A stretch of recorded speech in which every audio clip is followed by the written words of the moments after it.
Frank and Yeti Show. And we ready, like, offense, like.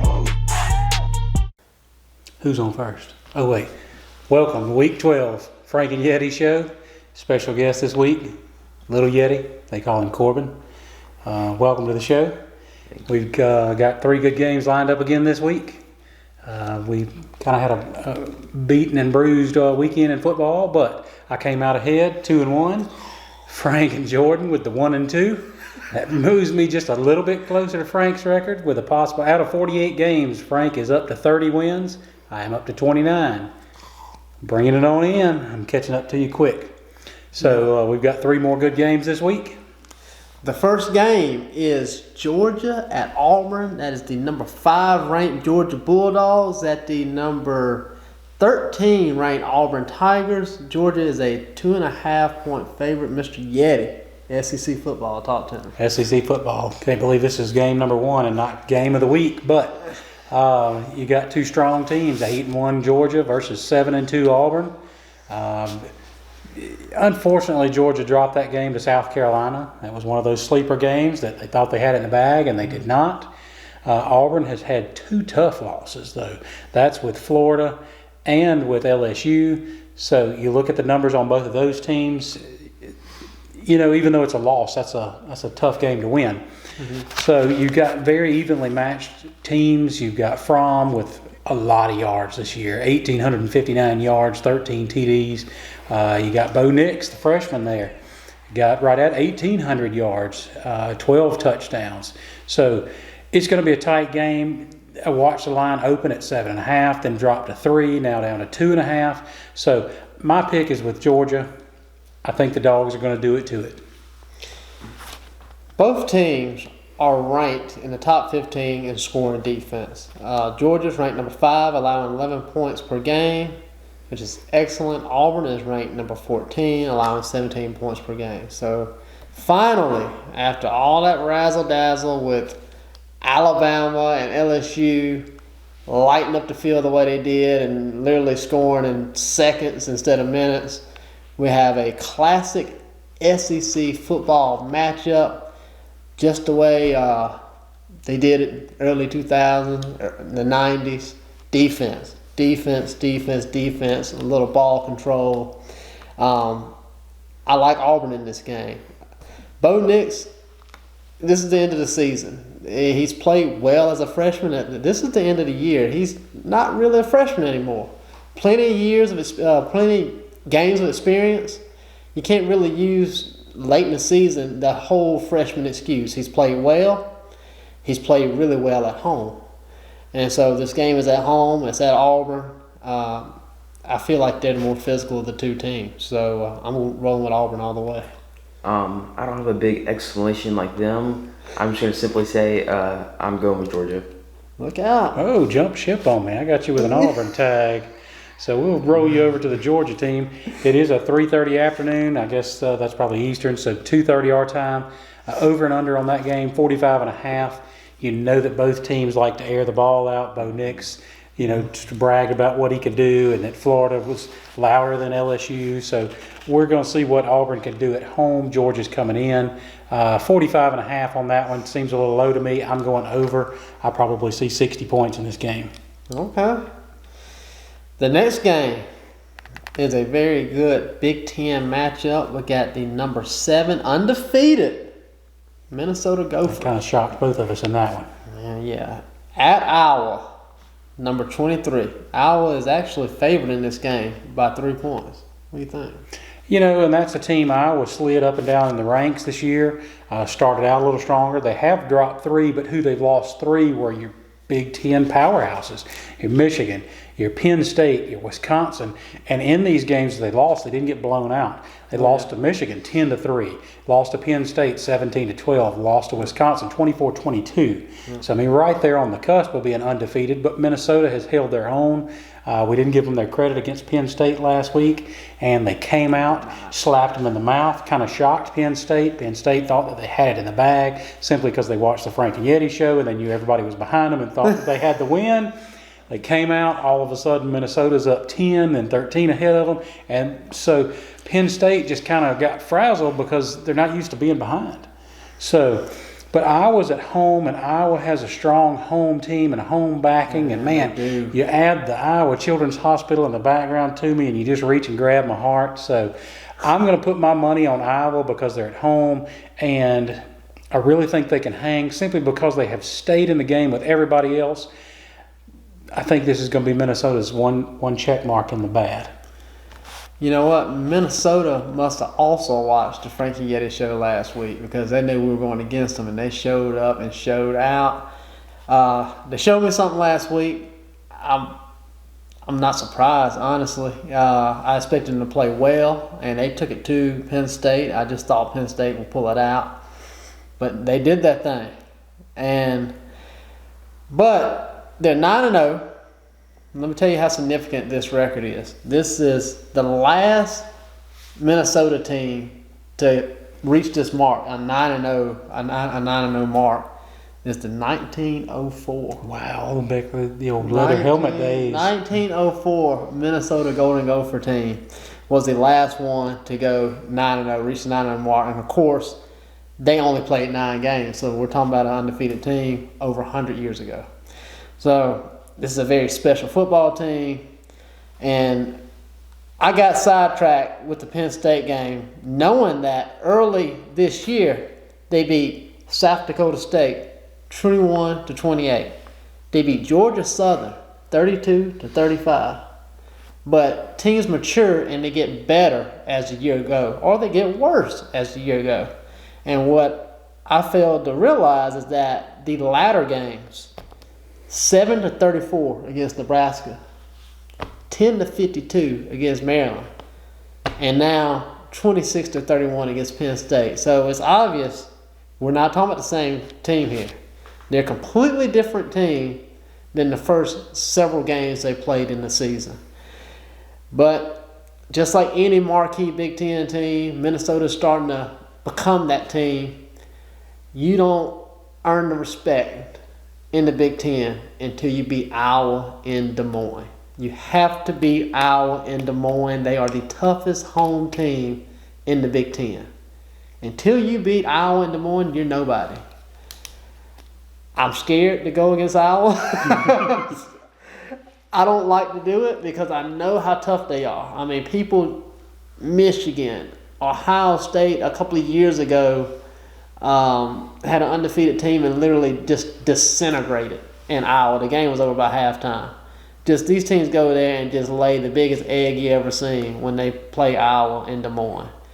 It's nerve-wracking to go with Minnesota, but I'm going with them. I'm not going against them again. I'm going Minnesota in this game. Give them credit this time. I'm going with Minnesota in this game. They're playing good ball. They got to do it. Corbin, what's up? What do you think? I am also going to go with Minnesota just because they held their own against Penn State when Iowa simply couldn't do it.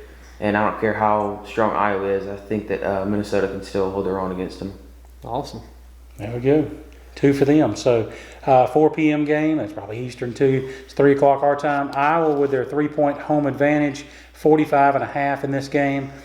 We both discussed it, kind of see more of a defensive game in it. So we're going with the under in this game, 45.5. I don't see it. Maybe what you feeling? Maybe a 13-21 game. Man, field goals being kicked. That's right. Just kind of hold on. I think I would, like I say, I was going to stick with them. It's going to be a close game. I think the final score will be within 5 of each other. So we'll go under on that 45.5. How about that game of the week? Let's do game of the week. Oklahoma at Baylor. Number 10, Oklahoma at number 12, undefeated still, Baylor. Oklahoma's a 9-point favorite against Baylor, though. What do you think? Why is that? Because they're at home, because they got that goose egg in the back. Oklahoma, with their one loss, Kansas State. You've got a rivalry game there. And K-State, we didn't give them their props the first part of the year. I said Mississippi State would beat them. They have had a really good season. First year with their new coach, and they've done really well. But I thought Oklahoma was in the hunt for making that top 4, and they still may be. You see that they're number 10. There's a lot of season left. You watch every week those top 5 try to let that top 5 be the crown that they're wearing, and all of a sudden somebody just open hand slaps them mouth, and the crown kind of gets shook, and they back up a few. So even though Alabama lost to LSU, I see they've only moved to number 4, so they're still in that top 4. So it's going to be hard to break that top 5 with that one loss, simply because you've got some undefeated teams. You've got some strong undefeated teams, LSU, Ohio State, Clemson. Then you bring into your start with your one-loss teams in Alabama. So with a very small part of the season left to go, it's going to be hard for them to move back up to where they need to be. Jalen Hurts did what he came to do when he transferred to Oklahoma to be a fifth-year senior starter. This guy is putting the numbers up on the field, not only in passing yards, but also leading the rushing yards. Yes. I mean, you've got receivers that are catching it, but you saw Jalen in his last 4 years at Alabama. He runs as well as he throws it. Baylor, they are doing it to it. They are undefeated, but who have they beat? So if you look at that versus the one-loss Oklahoma, it's going to be a tough game. Oklahoma's favored by 9. That's a pretty big gap to go into somebody else's house against an undefeated team. But I'm going to give Baylor their props. They've got something to prove. Oklahoma lost. So if Baylor can stay undefeated, go 10-0 in this, I feel like they can break into the top 8 and get a much better bowl game. That will definitely help with their recruiting. Oklahoma is Oklahoma, and people are going to go to Oklahoma because of their history, and they know that Jalen Hurts is through this year, so there's an open spot. So Oklahoma's going to stack up their recruits simply because of what they do. Baylor is going to fight for their recruits by trying their best to stay undefeated. So I'm going Baylor in this game. And you feel like they got a lot to prove? They got to. I mean, simply at this point in the season, one loss throws a number 12 undefeated Baylor Completely out of it. You go 9-1 and you drop 20 plus. Yeah. There's so many people knocking on their door that with one loss it'll back them up. But if Baylor wins, they're all in that hunt. Especially, obviously, they're not given the due respect in this game. Undefeated, playing a one-loss team, and they're a 9-point underdog. So And at home. In this game, we have the number 1 ranked scoring offense in the country, Oklahoma, scoring 49 points per game, versus the number 20 ranked scoring defense in the country, Baylor's defense, allowing 18 points per game. So you got a classic offense versus defense matchup, which is in the Big 12. I'm guessing Baylor's probably the only team in the conference play defense, but they're good. They're very good on defense. And what they like to do in their game, they like to come after the quarterback. And last week they did me proud. They beat TCU, and I made a statement. I got to give myself some props. And the only game I won, last week, Baylor versus TCU. I said they're going to come after the young quarterback who's played well for TCU. Well, I said they're going to come after him. They're going to blitz him a lot because they blitz just about every play. And they're going to force him into making few too many mistakes. And the kid threw 3 interceptions, his 3rd interception coming in overtime. And literally Baylor won that game with an interception in overtime. The kid threw 3 picks in that game. Here's the problem. You're going against Jalen Hurts. And they love the blitz. And you have to try to contain Jalen with the blitz. He's not going to stay in the pocket. He's going to run out. He's going to run above the line of scrimmage. He's going to scramble and look for open receivers. And he's just really, really hard to contain. So the same thing that they've been doing to Oklahoma State, West Virginia, TCU, I just don't see it working against a quarterback of Jalen's caliber. He's really going to tax that defense with both his legs and his arms. So I like Oklahoma in this game, and I hadn't gone against Baylor all season, but I'll go against them this time. I'm rolling with Oklahoma. Just like Frank said, they're going to try to contain him with the defense, but Jalen's just way too fast, and he'll get out of the pocket. And if you look at all the teams that Oklahoma's played, they've manhandled most of them, and I just see Oklahoma getting them. Sounds good. It'll be a great game. I feel I'm there with both of you. You think about Jalen Hurts and what he accomplished when he was in the SEC. Now he's being moved over to Oklahoma. He is a dual threat. He is not only the slinger, but if you rush him and he gets out of the pocket, he's probably more dangerous. Yeah. Yes, he can pitch the ball 60 yards, 50 yards without any problems, but he can also light them feet up and put 40 yards, on a busted play. So it's going to be a tight game. I hope that Baylor can hang on to it and go undefeated simply because they need it. It's not historically not a power team. Right. So to see them with an undefeated team and an undefeated year and to get a really good bowl game, Baylor deserves it, especially starting the season at 9-0. I would hate for it to crumble at this point. So they know there's a lot on the line. Over and under on this one, 67.